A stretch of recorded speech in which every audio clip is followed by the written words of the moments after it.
Sable Verithy was not supposed to be standing at this altar. The gown she wore belonged to a dead woman. The veil covering her face had been stitched for fingers that would never lift it. And the name the priest kept repeating, the one that echoed through the vast stone cathedral like a promise she had no right to make, was not hers. It was Neve's. Her twin sister had been dead for 6 days. 6 days of secret burials in unmarked graves, of forged letters claiming illness, of Sable learning to sign her sister's name until the loops matched perfectly. 6 days of becoming someone else because the alternative was watching her entire family destroyed. The Alpha King of Valdrin stood before her, his back straight, his ceremonial armor catching the candlelight like black water. Cardan Ashvale. She had heard stories about him since childhood. The youngest king to ever unite the northern pacts. The one who had ended the border wars with a single brutal campaign that left 3 rival alphas dead and their territories absorbed into his own. They called him the Winter Wolf, said his eyes could freeze a man's blood from across a battlefield. Those eyes were fixed on her now. Sable kept her gaze lowered, the way Neve always had, demure, obedient, the perfect political bride. Her pulse raced so violently she was certain he could hear it, certain every wolf in this cathedral could smell her terror beneath the perfumed oils the handmaidens had rubbed into her skin. The priest droned on about sacred bonds and the joining of 2 great houses. Sable heard none of it. She was too busy counting her breaths, willing her hands to stay still, reminding herself that if she failed now, her mother would be executed for breach of contract. Her younger brother would lose his position at court. Everything her father had built before his death would crumble. Neve had understood that.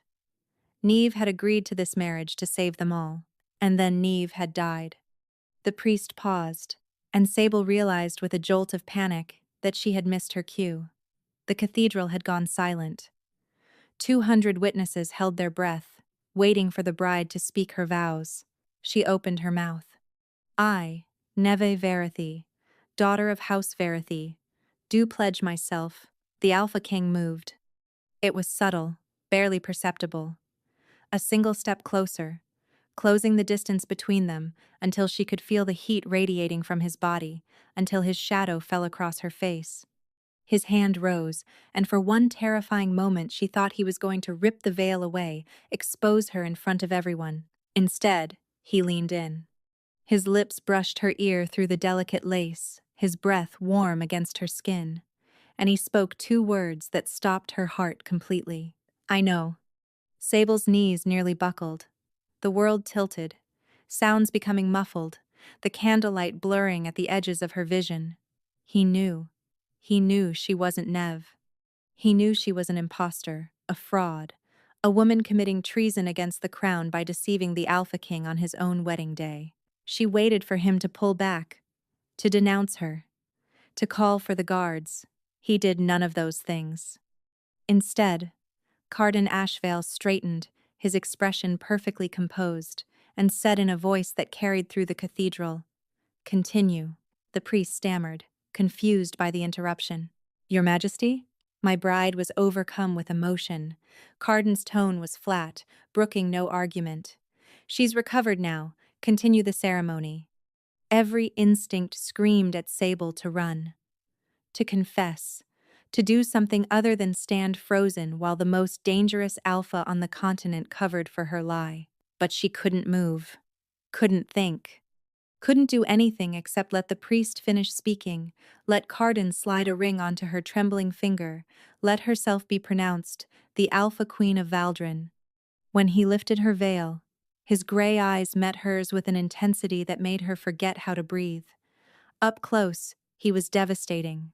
Sharp cheekbones, a jaw that seemed hewn from mountain stone, lips pressed into a line that could have been cruel or merely controlled, but it was his gaze that pinned her in place. Those pale winter eyes that saw straight through every layer of deception she had wrapped around herself. He kissed her, brief, formal, his lips barely grazing hers before pulling away. But when he drew back, his hand still cupping her jaw, he whispered again, so quiet only she could hear. "Tonight, little imposter, we talk." The cathedral erupted in cheers. Sable smiled the way Neve would have smiled, gracious and serene, while her mind raced with a single paralyzing question. If he had known all along, why had he let her go through with it? The night Neve died, it was raining. Sable remembered that detail with painful clarity. The way the water had streaked down the windows of their family's townhouse, blurring the street lamps into smears of gold. The way the thunder had masked the sound of hooves until the rider was already at their door, pounding with a desperation that made her mother drop the teacup she'd been holding. The message was brief. An accident on the mountain pass. The carriage carrying Neve to her final dress fitting before the wedding had lost a wheel, tumbled down an embankment. The body had been recovered, but barely recognizable. Sable had not believed it. Not at first. Neve was careful, methodical, the twin who planned everything down to the last detail. She didn't have accidents. She didn't make mistakes. She was supposed to marry the Alpha King in 7 days and secure their family's future forever. She wasn't supposed to die in a mudslide on a rain-slicked road. But the body they brought home wore Neve's ring, Neve's locket, Neve's dress, torn and stained with blood that had long since stopped flowing. Sable had held her sister's cold hand and felt something inside herself shatter. Their mother's wail had filled the house like a living thing, a sound Sable would hear in her nightmares for years to come. But beneath the grief, she had seen something else in her mother's eyes. Fear, raw, calculating terror. The contract, her mother had whispered, once the initial shock had faded. The marriage contract with King Carden. If Neve cannot fulfill it. Mother, Sable's voice had been hoarse. Neve just died. And if we cannot provide a bride, we die too. Her mother had gripped her shoulders, fingers digging in hard enough to bruise. You don't understand. Your father signed that contract in blood. A Verith daughter will marry the Alpha King, or House Verith forfeits everything. Lands, titles, our lives. It's not just breach of promise, Sable. It's blood debt. Then we explain. We tell the king what happened. Surely he would grant an extension, find another arrangement. The king needs this marriage before the summit of Alphas. He's facing challenges from rival pacts. Without a bonded queen at his side, his enemies will claim he's unfit to lead. Her mother's eyes had been wild. He won't grant anything. He'll take what's owed. The implication had settled over Sable like a shroud. You want me to take her place. You're identical. You know her mannerisms, her voice, and her habits. No one outside our household has met her in 3 years, not since she was promised to Valdrin and went into formal seclusion. The king himself has only seen her portrait. This is insane. This is survival. Sable had looked at her sister's body, at the face that mirrored her own, and felt the weight of an impossible choice crushing her chest. She could refuse. Let her family burn. Let her mother and brother pay the price for a contract her father had signed before she was old enough to understand. Or she could become a ghost, step into her sister's skin, and pray that no one ever discovered the deception. She had buried Neve in secret that night, in the garden beneath the willow tree where they had played as children. No funeral, no mourners, just Sable, her mother, and a grave that would never bear a name. By morning, Sable Verithe had ceased to exist. And Neve Verith had risen from the dead just long enough to marry a king. The bridal chambers were obscenely beautiful. Sable stood in the center of the room, taking in the massive 4-poster bed draped in silver silk, the fire crackling in a hearth large enough to roast a boar, the windows overlooking moonlit mountains that stretched toward the horizon like sleeping giants. Everything smelled of pine, and something darker, muskier. Him. She was alone. The handmaidens had undressed her, helped her into a nightgown of sheer white lace that left nothing to imagination, and departed with knowing smiles. They expected the Alpha King to claim his bride tonight, to complete the bond that would make her his queen in more than just name. Sable paced the room like a caged animal. He knew. He had whispered it at the altar, had let her feel the full weight of that knowledge before allowing the ceremony to continue. Which meant this entire marriage was a performance, a game she didn't understand, and she was walking into his territory without a single weapon. The door opened without warning. Carden entered like he owned the space, which, of course, he did. He had shed the ceremonial armor, now dressed simply in a black linen shirt and dark trousers that did nothing to diminish his presence. If anything, the casualness made him more dangerous, more real. He closed the door behind him. The lock clicked into place. "Leave the window," he said, before she could move. "You won't make it 3 steps before my guards catch you, and I'd hate to explain why my new bride was fleeing on her wedding night." Sable steadied herself. "I wasn't going to run." "No?" He moved toward the fire, pouring himself a drink from a crystal decanter. "You've been calculating escape routes since you walked in here." The window, the servants' passage behind the tapestry, the balcony that leads to the eastern tower. Your eyes keep moving. Force of habit, survival instinct. He turned, glass in hand, studying her with those unnerving pale eyes. "It's one of the reasons I chose you." The words didn't make sense. Sable shook her head slowly. "You chose Neve. I chose a Verithe bride. The contract specified a daughter of your house, not a specific daughter." He took a sip. "When my sources reported that your sister died 6 days ago, I waited to see what your family would do, whether they would confess and beg for mercy, or whether they would attempt something more creative." Sable's blood turned to ice. "You knew before the ceremony." "I knew before you arrived in Valdrin." He set down the glass and approached her, moving with the deliberate grace of a predator who had no need to rush. "My spies are very thorough. I know that your sister's carriage lost a wheel because the axle was sabotaged.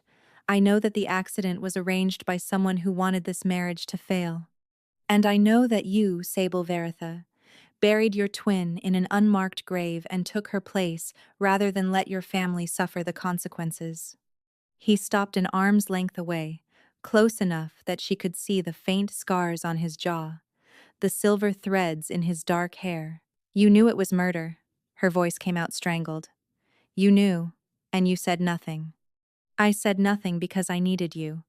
His gaze held hers, unyielding. "I'm facing a coup, Sable. Corvin Blackmere, my chief advisor, is conspiring with the Ashford Pack to challenge my right to rule. The summit of Alphas is nearly upon us, and if I arrive without a bonded queen, they'll use it as proof that I'm unfit to hold the throne. They'll demand a trial by combat, and while I would win, the instability would tear Valdrin apart. So you let an impostor marry you. I let a survivor marry me." A glint of admiration crossed his features, gone before she could be certain. "Your sister was lovely, obedient, and completely unprepared for the vipers in my court. She would have been dead within a year. You," he tilted his head, assessing. "You buried her yourself, forged her handwriting, deceived 200 nobles and a high priest without flinching. You're either the bravest woman I've ever met, or the most desperate. Either way, you're exactly what I need." Sable's mind raced. "What are you proposing? A partnership? You play the role of my queen until the summit is over and my position is secured. In exchange, I'll help you find out who murdered your sister." His voice dropped lower. "Because, make no mistake, Sable, someone wanted her dead, and they're still out there. They may come for you next, once they realize the deception." "And the bond?" She gestured between them. "A marriage isn't complete without—" "The bond can wait." His jaw tightened almost imperceptibly. "I won't force that on you. Not until you choose it freely." "Why would I ever choose it?" For a long moment, he didn't answer. Then he stepped closer. So close she could feel the heat of him, smell the winter pine and wood smoke that clung to his skin. "Because you feel it too," he said quietly. "That pull, that recognition. I felt it the moment you walked into the cathedral, and I've been trying to ignore it ever since." Sable's breath caught. She had felt something. A tug in her chest, a strange awareness that had nothing to do with fear. She had assumed it was adrenaline, terror, the madness of the moment. But the way he was looking at her now, like she was something rare and dangerous and utterly unexpected, We're strangers, she whispered. Yes. He reached up, his fingers brushing a strand of hair from her face. The touch was light, barely there, but it sent a shiver cascading down her spine. But something tells me we won't be strangers for long. He stepped back abruptly, the moment broken. Get some sleep. Tomorrow you meet my court. And Sable? He paused at the door, glancing over his shoulder. Don't trust anyone. Not my advisors, not my guards, not the servants who smile too sweetly. Someone in this castle wanted your sister dead, and they might want me dead too. His smile was cold and sharp. That's what I'm counting on. When they come for you, we'll finally know who they are. The door closed behind him, and Sable sank onto the edge of the bed, her thoughts spiraling. She had expected exposure, punishment, death. Instead, she had found something far more dangerous. An alliance with a wolf who hunted his enemies with patience and precision, who had chosen her not despite her deception, but because of it. And somewhere in this castle, hidden among the smiling faces and bowing servants, was the person who had murdered her sister. Sable clenched her fists in the silk sheets. They had made one mistake. They had assumed that killing Neve would end the threat. They hadn't counted on Sable. Morning came too soon. Sable had barely slept, her mind churning through everything Carden had revealed. Murder, conspiracy, a coup brewing in the shadows. And somewhere in this castle, the person responsible for putting her sister in the ground. A knock at the door made her jolt upright. Your Majesty? A woman's voice, soft but firm. I'm Vesna, your lady-in-waiting. The king has requested you join him for breakfast with the council. Sable pressed a hand to her chest, steadying her breathing. This was it, her first test. She opened the door to find a woman, perhaps 10 years her senior, with sharp cheekbones and auburn hair pulled back in a severe braid. Vesna's eyes swept over Sable with professional efficiency, cataloging everything from her tangled hair to the shadows beneath her eyes. Rough night? Vesna asked, her tone carefully neutral. Unfamiliar bed. Of course. Vesna stepped inside, already moving toward the wardrobe. We have an hour to make you presentable. The council does not forgive weakness, and they will be watching you closely today. Why? Vesna paused, a gown of deep emerald draped over her arm. Because you are an unknown. The king chose you sight unseen, based on a contract signed before you were born. They expected him to reject you, demand a renegotiation. Instead, he married you within hours of your arrival. Her gaze met Sable's. They want to know what makes you special. Nothing, Sable thought bitterly. I'm not even the right sister, but she said none of that. Instead, she sat before the mirror and let Vesna work, transforming her from a sleepless fraud into something resembling a queen. The great hall was already full when she arrived. Long tables stretched the length of the room, laden with food that steamed in the morning light. Nobles clustered in groups, their conversations falling silent as Sable entered. She felt their stares like physical weight, dozens of eyes measuring, judging, and searching for cracks. Carden sat at the head table on a throne of carved obsidian. The seat beside him was empty. Hers. She walked toward it with her chin high, the way Neve would have, graceful, composed, every step a performance. When she reached the dais, Carden rose and extended his hand. The gesture was formal, expected, but his fingers closed around hers with a pressure that felt like a warning. Play your part. She took her seat. Breakfast commenced. The council members introduced themselves one by one. Lord Gavrel, master of coin, a portly man with kind eyes that crinkled when he smiled. Lady Marin, commander of the Eastern Guard, who looked like she could snap Sable in half without breaking a sweat. High Priestess Orvain, ancient and watchful, her white robe stark against weathered brown skin.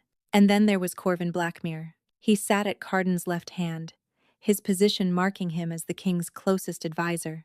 He was handsome in a polished, deliberate way, silver-streaked dark hair, a perfectly trimmed beard, eyes the color of burnt copper. When he smiled at Sable, every instinct she possessed screamed danger. Your Majesty. Corvin inclined his head. What a pleasure to finally meet the woman who captured our king's heart. Your sister's letters spoke highly of you. A cold knot formed in Sable's stomach. Letters. Neve had written letters to the court. Of course, she had 3 years of correspondence while in formal seclusion, maintaining relationships, laying groundwork for her arrival. Letters that Sable had never seen. Lord Corvin. She kept her voice steady. I hope I can live up to whatever expectations my sister created. A subtle shift passed across his features. I'm sure you will. You seem different than I imagined. From the letters, I expected someone more. More what? Reserved. His smile widened. But perhaps the journey changed you. Travel has a way of revealing hidden depths. Carden's hand found her knee beneath the table, a subtle pressure that might have been reassurance or warning. My queen has had a long few days, he said smoothly. I'm sure she'll be happy to discuss her correspondence once she's settled. Corvin's gaze lingered on Sable a moment too long before he nodded and returned to his meal. But the damage was done. Someone in this room had exchanged letters with her sister for 3 years. Someone knew Neve's writing, her thoughts, and her personality. And if Sable couldn't find those letters, couldn't study them, couldn't learn what Neve had revealed, her deception would unravel before the week was out. The castle was a labyrinth. Over the following 2 days, Sable mapped its corridors in her mind, memorizing which hallways led to dead ends and which opened onto courtyards. She learned the servants' routes, the changing of the guards, the hidden passages that Vesna pretended didn't exist but couldn't quite hide from someone watching closely. She played her role well, attended dinners, smiled at nobles, accepted congratulations with appropriate modesty. At night, Carden would visit her chambers briefly, always maintaining the appearance of a devoted husband before retiring to his own rooms through the connecting door. They barely spoke, but she felt his presence constantly, his eyes tracking her across crowded rooms, his body positioning itself between her and potential threats she hadn't even identified yet. On the 3rd morning, she finally found what she was looking for. Neva's letters. They were hidden in a study adjacent to the Queen's chambers, locked in a rosewood box that Sable picked open with a hairpin. Her sister's handwriting stared up at her, painfully familiar, and for a moment grief threatened to swallow her whole. She pushed it down. There would be time to mourn later. The letters spanned 3 years. Dozens of them, organized by date, each one addressed to different members of court. Corvin Blackmere had received the most long, detailed letters discussing philosophy, poetry, the nature of duty. Neve had trusted him, confided in him, but it was the final letter that made Sable's breath stop. It was dated 1 week before Neve's death, and unlike the others, it had never been sent. The seal remained unbroken, the contents hidden, but the name on the front was not Corvin's. It was addressed to Carden himself. Sable broke the seal with trembling fingers. Your Majesty, I write this knowing it may never reach you. There are those in your court who do not wish this marriage to proceed, not because they oppose the alliance, but because they fear what I might tell you once I arrive. I have discovered something during my seclusion, something that implicates a member of your inner circle in crimes against the crown. I dare not commit the details to paper, but I must warn you. Trust no one who stands too close to your throne. I had hoped to speak with you in person, to place this evidence in your hands directly, but I fear I am being watched. If something should happen to me before the wedding, the letter ended there, unfinished. Neve must have been interrupted, must have hidden it quickly before she could complete her warning, before someone silenced her permanently. Sable's hands shook as she read the words again. Her sister hadn't been a passive political pawn. She had been investigating something, had uncovered a traitor in Carden's court, and she had died for it. Interesting reading? Sable spun around. Vesna stood in the doorway, her expression unreadable. These are private correspondence. Sable's voice came out sharper than intended.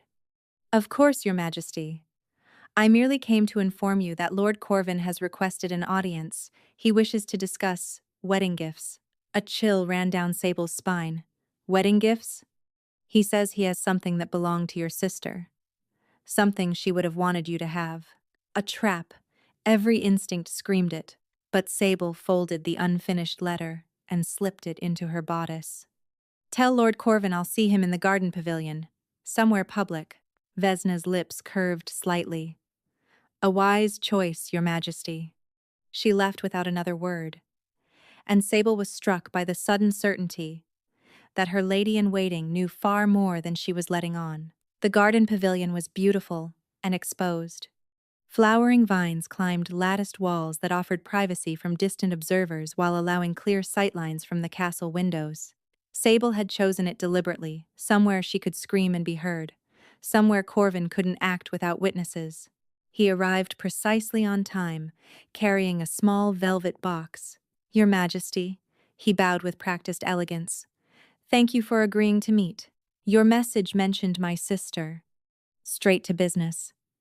His smile didn't reach his eyes. I appreciate that. Yes, your sister and I were close. During her years of seclusion, we corresponded frequently. I like to think we became friends. Sable's skin crawled. I didn't realize. Neve was private about her connections, but she trusted me, confided in me. He set the velvet box on the stone table between them. She sent this to me a month before the wedding. Asked me to give it to her after the ceremony, as a reminder of home. He opened the box. Inside lay a pendant, a silver crescent moon cradling a small opal that shifted colors in the light. Sable recognized it instantly. Their mother had given matching pendants to both twins on their 16th birthday. Neve had worn hers constantly. It had been around her neck when she died. Sable had buried it with her. Where did you get this? Her voice came out strangled. I told you. Neve sent it to me. That's impossible. Corvin's expression shifted, something predatory surfacing beneath the polished mask. Is it? You seem very certain about what your sister did and didn't do. Almost as if you knew her thoughts better than she shared them. The accusation hung in the air. Sable willed herself to breathe. We were twins. Of course I knew her. Twins. Corvin picked up the pendant, letting it swing gently from his fingers. Yes, I remember her mentioning that. A sister named Sable, I believe. The wild one. The unpredictable one. The one their mother worried would ruin everything. He was testing her. Probing for cracks. Our mother worried about many things. Indeed. He set the pendant back in the box and slid it toward her. Take it. A gift. In honor of your marriage.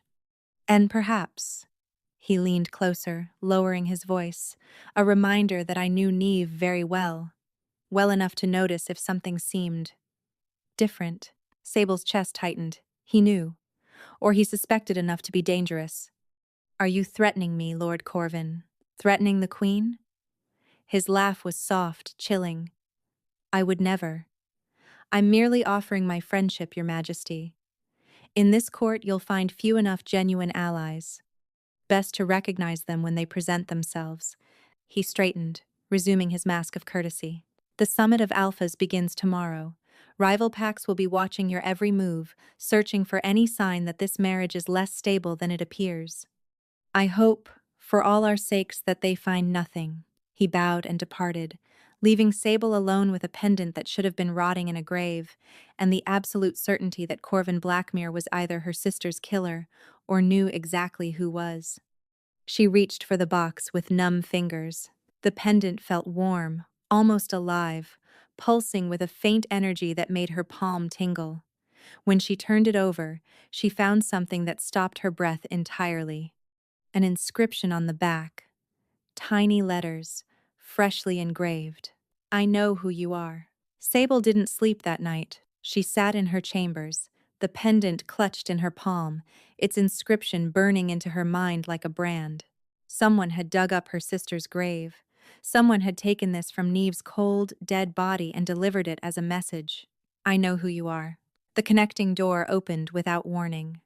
Carden entered, still dressed from some late meeting, shadows beneath his eyes suggesting he hadn't slept either. He took one look at her face and crossed the room in 3 strides. What happened? Sable handed him the pendant without a word.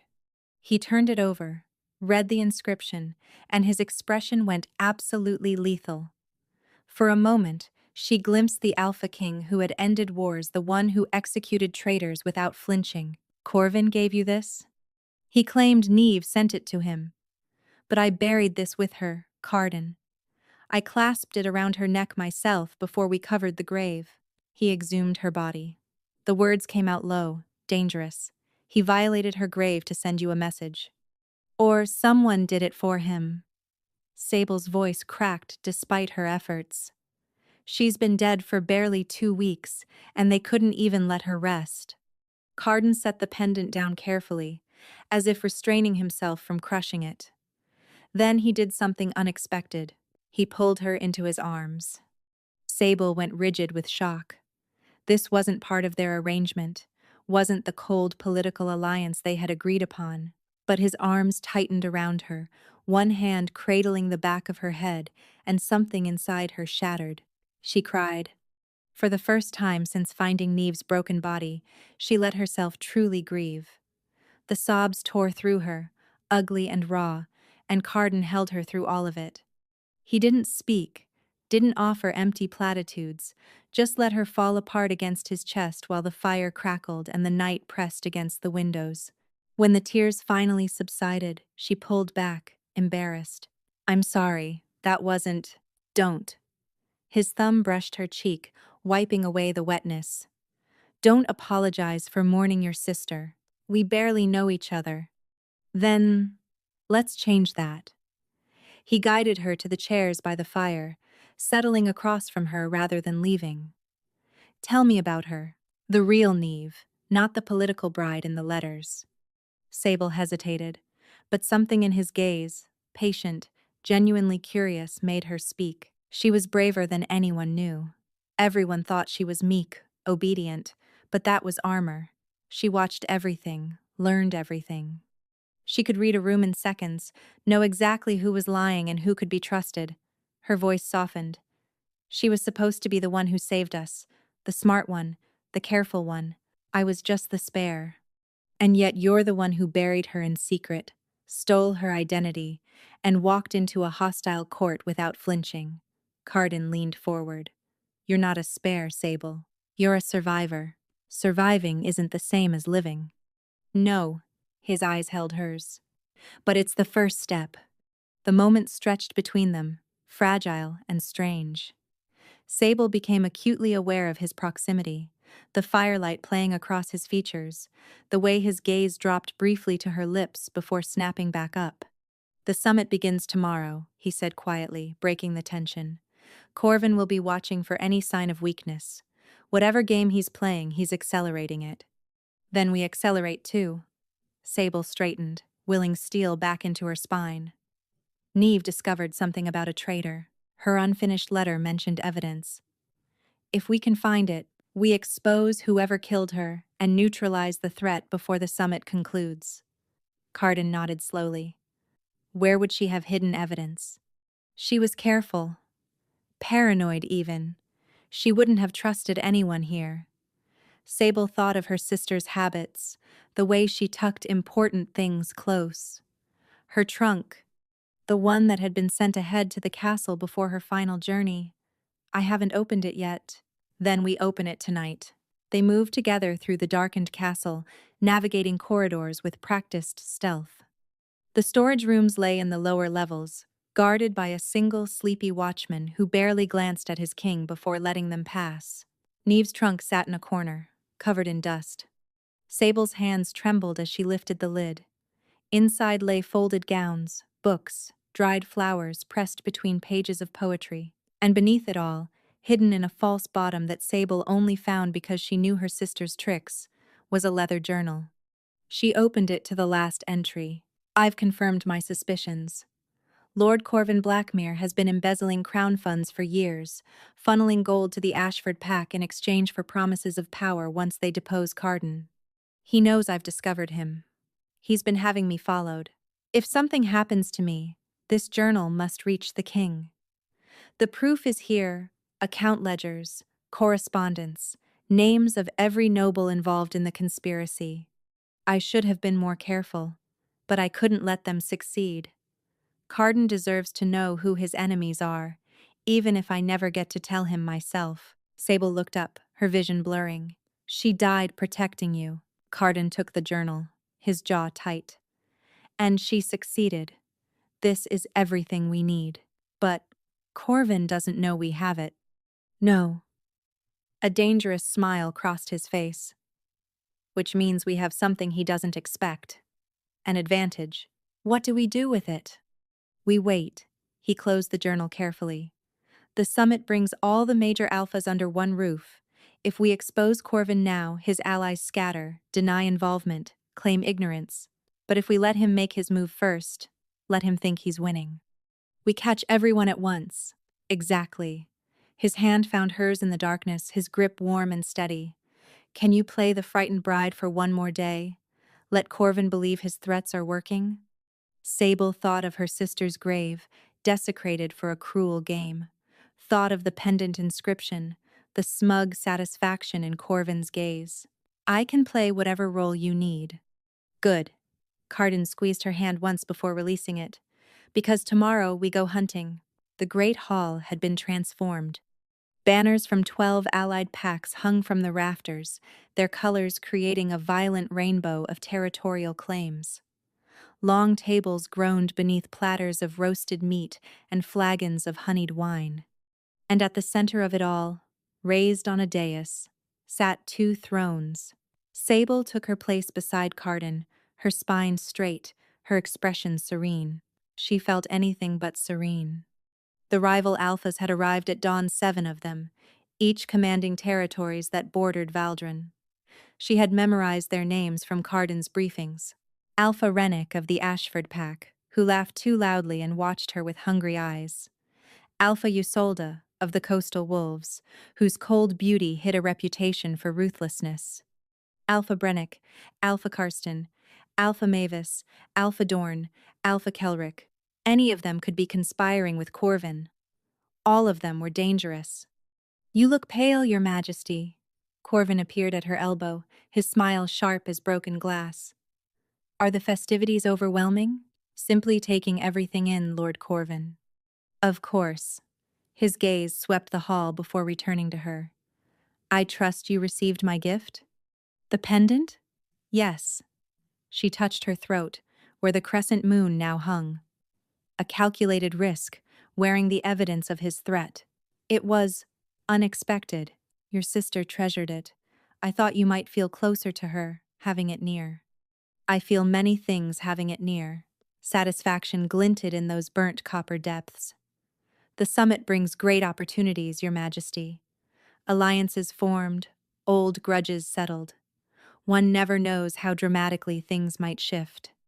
Are you expecting shifts, Lord Corvin? I'm expecting the natural order to assert itself. He bowed, low and mocking. Enjoy the feast. He melted into the crowd, and Sable felt Carden's hand brush the small of her back. He's confident, Carden murmured without looking at her. He thinks he's won. Good. Confident men make mistakes. Speaking from experience? Speaking from watching powerful men underestimate everyone around them. She turned slightly, meeting his eyes. They always forget that the people they dismiss are the ones paying attention. Warmth crossed Carden's expression. You're remarkable. I'm furious. There's a difference. In my experience, the best people are both. The feast progressed with agonizing slowness. Sable smiled until her face ached, made polite conversation with alphas who assessed her like livestock, and pretended not to notice the whispered exchanges between Corvin and Alpha Rennick of Ashford. But she noticed everything.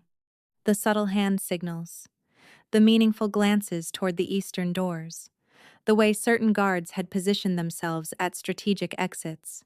Something was happening tonight. Carden. She leaned close under the pretense of adjusting his collar. The eastern corridor. Corvin's men are gathered there. I see them. His voice was barely audible. They're waiting for something. Or someone. The doors burst open. A bloodied messenger staggered into the hall, collapsing before the dais with a cry that silenced every conversation. "Your Majesty!" The man's voice was ragged with terror. "Attack the northern border, Ashford forces." Chaos erupted. Alphas shouted, demanding explanations. Guards drew weapons. And through it all, Sable watched Corvin's face, the flash of triumph he couldn't quite hide, before arranging his features into appropriate shock. This was it, the distraction. "Carden." She gripped his arm. "It's a trap. They want you to leave." His eyes met hers, and she saw that he'd reached the same conclusion. "Stay here." His voice brooked no argument. "Whatever happens, stay in this hall. What are you going to do?" His smile was cold and sharp. "Spring the trap." Carden left with half the guards, supposedly to address the northern crisis. In reality, Sable knew, he was circling back through the hidden passages, positioning loyal soldiers at every exit. The journal evidence had been distributed to trusted witnesses. Whatever Corvin planned, they were ready. But Corvin wasn't stupid.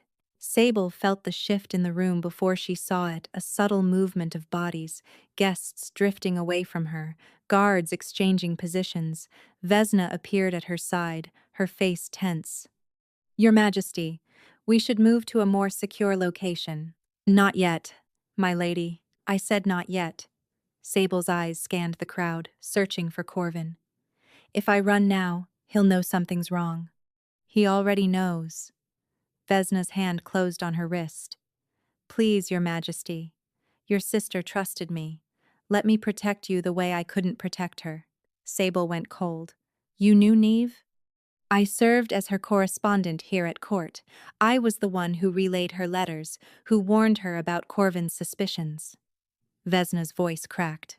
"I begged her to stop investigating, to just marry the king and stay safe. But she refused. She said some things were worth dying for. Why didn't you tell me? I wasn't certain you could be trusted. For all I knew, you were part of Corvin's plan, a replacement bride he could control." Vesna met her eyes. "But you're not, are you? You're here for the same reason Neve was, to protect Carden." Before Sable could respond, the torches flickered. The great hall plunged into shadow as dozens of flames extinguished at once. Screams erupted. Bodies collided in the darkness. And through it all, Sable felt someone grab her arm, dragging her away from the dais. She fought. Elbows, nails, teeth, every dirty trick she'd learned surviving on her own. Her captor grunted in pain as she connected with something soft, but his grip didn't loosen. "Stop fighting, Your Majesty." Corvin's voice in her ear, his breath hot against her neck. "This will go much easier if you cooperate. You killed my sister." "Your sister was a complication. You're an opportunity." He yanked her through a side door, into a corridor lit by a single guttering torch. "The king will be found dead in his chambers, killed by a desperate imposter queen who couldn't bear the weight of her deception. The Ashford pack will restore order, and I will be rewarded for my years of loyal service." "You're insane." "I'm practical." He shoved her against the wall, one hand closing around her throat. "Your sister thought she was clever, uncovering my arrangements. She was going to ruin everything. So I removed her. Just as I'll remove you once you've served your purpose." "And what purpose is that?" "Witness." His smile was grotesque in the flickering light. "When they find the king's body, they'll find you standing over it, blade in hand. The grieving court will demand justice. I'll reluctantly order your execution, and any loose ends from your sister's investigation will be buried with you." Sable's vision spotted from lack of air. But even as darkness crept in, her fingers found the pendant at her throat, the one he'd taken from Nevi's grave, the one that proved he'd been there. "You made a mistake," she gasped. "I don't make mistakes." "You do." She smiled despite the hand crushing her windpipe. "You gave me evidence." Confusion crossed his face, and in that moment of hesitation, Sable drove her knee upward with every ounce of strength she possessed. Corvin doubled over, his grip loosening. Sable tore free, sprinting down the corridor without looking back. She could hear him behind her, cursing, recovering. The connecting hallways blurred past. She needed to find Carden, needed to reach the great hall, needed. A door swung open ahead. Lady Marin stepped out, sword drawn. And for one terrible moment, Sable thought she was part of the conspiracy. Then Marin's blade swept past her, catching Corvin as he lunged. Steel met steel. The clash was deafening. "Get to the hall!" Marin shouted, driving Corvin back. "The king needs you!" Sable ran. The great hall was a battlefield. Torches had been relit, revealing the carnage: overturned tables, scattered food. Guests pressed against the walls, while Carden's guards clashed with Ashford's soldiers. At the center of it all, Carden fought like the stories claimed, a whirlwind of lethal precision cutting through anyone who opposed him. Alpha Rennick of Ashford circled him, sword raised. "You can't win this, Carden. Half your council is mine. Your own advisor betrayed you." "My advisor will hang." Carden's blade opened a gash across Rennick's arm. "And so will you." Sable skirted the edges of the battle, searching for an opening. She was no warrior, couldn't match swords with trained soldiers. But she could do something else. She could tell the truth. "Stop!" Her voice rang across the hall, sharper than she'd known herself capable. "All of you, stop!" Somehow, improbably, the fighting paused. Every eye turned toward her, the battered queen with a bruised throat and wild eyes. "Lord Corvin Blackmere conspired with the Ashford pack to overthrow your king." She pulled Neve's journal from where she'd hidden it inside her bodice. "I have proof." Account records, correspondence, names of every traitor involved. "This was found in my sister's belongings, the sister Corvin murdered to keep silent." Murmurs swept the hall. "She's lying." Corvin stumbled through a side door, Marin's blade still pressed against his back. "She's an imposter. That's not the woman the king married. She's not even the right sister." "You're right." Sable's voice didn't waver. "I'm not Neve. I'm Sable Veritha, her twin. I took her place because Corvin killed her to protect his conspiracy." He thought he was eliminating a threat. She lifted her chin. He created a worse one. Silence fell, then Carden laughed. It was a dark sound, filled with grim satisfaction. He crossed the hall, stepping over groaning bodies, until he stood before Sable. His hand cupped her face, tilting it up to meet his gaze. "I knew," he said, loud enough for everyone to hear. "I knew from the moment she arrived. I married her anyway, not because I needed a political bride, but because I saw what she was willing to sacrifice for the people she loved." His thumb brushed her cheekbone. "That's worth more than any contract." "This is madness." Corvin struggled against Marin's grip. "You'd choose a fraud over your own counsel?" "I'd choose her over everything." Carden turned, his voice dropping to ice. "Take him. Take Rennick. Take every traitor whose name appears in that journal. The executions will be public, so no one ever forgets what happens to those who betray Valdren." Guards moved efficiently, binding the conspirators. The rival alphas watched in stunned silence as their fellow leaders were dragged away in chains. Sable's legs gave out. Carden caught her before she hit the ground, sweeping her into his arms as if she weighed nothing. He carried her from the hall, away from the blood and chaos, to a quiet antechamber where the sounds of aftermath faded to murmurs. He set her down on a velvet couch, then knelt before her. "It's over." "Is it?" Her voice shook. "Your court knows I'm a fraud. Your enemies know I deceived everyone. How can you possibly? You saved my kingdom." He took her hands, his grip warm and steady. "You avenged your sister. You stood in that hall and told the truth when lies would have been easier." His eyes searched hers.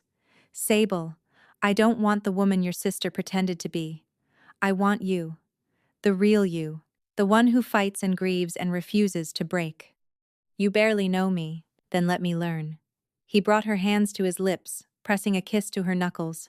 Not as a political arrangement, not as a contract, just two people who survived something terrible, choosing to survive together. Tears spilled down her cheeks. "What about the bond?" The mate bond you mentioned? I feel it. I've felt it since the altar. His voice roughened.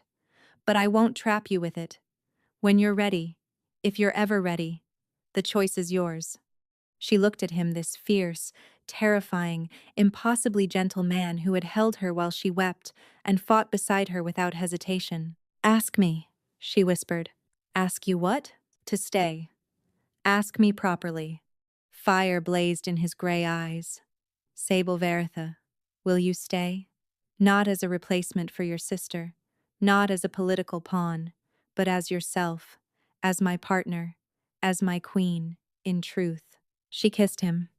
He made a rough sound against her mouth, his hands sliding into her hair, pulling her closer. The kiss was nothing like the formal brush at their wedding. This was desperate, hungry, and full of everything they hadn't allowed themselves to feel. When they finally broke apart, both breathing hard, his forehead rested against hers. Is that a yes? That's an absolutely. The executions were held 3 days later. Sable didn't attend, and Carden didn't ask her to. Some justice needed to be witnessed, other justice simply needed to be done. She watched from her window as the crowds gathered, heard the distant roar when the sentences were carried out, and felt nothing but cold satisfaction. Neve could rest now. The following weeks brought changes she hadn't anticipated. The rival alphas, shaken by the conspiracy's exposure, renewed their pledges of loyalty with unprecedented sincerity. Lord Gavrel and Lady Marin stepped into the council vacuum, bringing competence and genuine dedication. And the court, rather than rejecting Sable for her deception, seemed to embrace her for it. You're one of us now, Vesna said, helping her dress for the formal bonding ceremony.